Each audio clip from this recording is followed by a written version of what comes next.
Le programme foncier rural acteur communautaire vise à clarifier les droits fonciers pour améliorer la gouvernance foncière dans les villages cibles, tout en favorisant le programme national de sécurisation foncière par l'expérimentation d'approches innovantes et inclusives.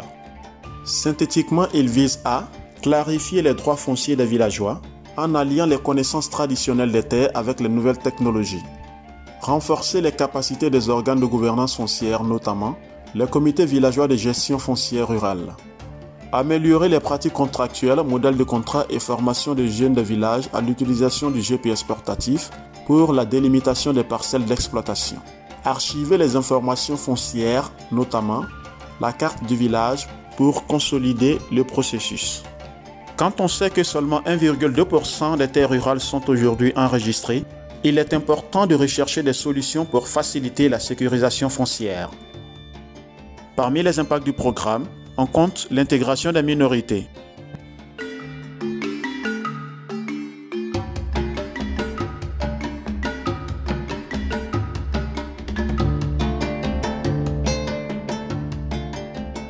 Chez moi, au Duguay, femme n'a pas accès à la forêt, à moins que ça soit par héritage. Si soit tu as perdu ton papa, que tu es la seule femme dans la famille, tu peux avoir accès à l'héritage de ton papa. Mais si c'est l'autre côté, c'est pas possible. C'est ce qu'on constate ici. On est en train de lutter contre ça avec notre chef Nanandori que nous avons. Nous sommes en train de lutter et nous allons trouver un terrain d'attente sur ces fléaux. J'ai dit merci à l'équipe Audace. Je crois qu'avec cette délimitation, avec la carte d'Odogué que nous venons d'avoir, je crois que tout ira bien, mieux. Et au sortir de là, les femmes auront accès à des parties. Tout est délimité et chacun a sa parcelle. Avec la parcelle de telle famille, on peut penser aussi à la femme. Soit disant, bon, comme nous avons assez de terrain maintenant, on peut quand même donner des petites parcelles aux femmes aussi. Je crois que c'est de cette façon, ça ira.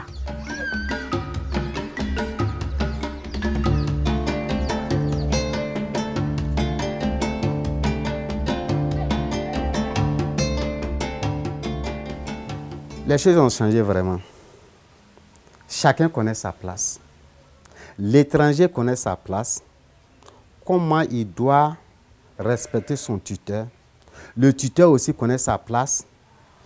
Comment il peut tenir son protégé. Mais avant, l'étranger s'élève, il y a des trucs qu'il ne devrait pas faire, il le fait. Bon, le tuteur aussi, lui aussi, il fait des trucs qu'il ne connaît pas et puis il le fait. Donc, il y a toujours d'embouteillage et puis il y a des petites paroles. Mais depuis que vous êtes venus, on a commencé le projet.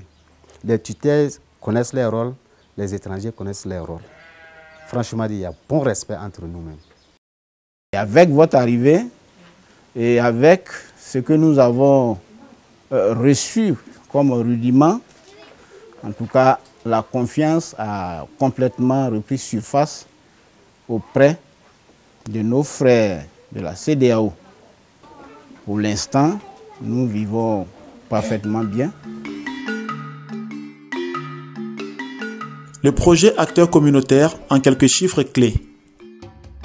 Depuis son lancement, le projet acteur communautaire, c'est 7 territoires de villages délimités, plus de 37 000 hectares de superficie délimitée, 7 comités villageois de gestion foncière rurale recomposés et fonctionnels, autour de 30 000 personnes touchées, 35 jeunes arpenteurs opérateurs GPS formés dans les villages, 1887 exploitants agricoles enregistrés.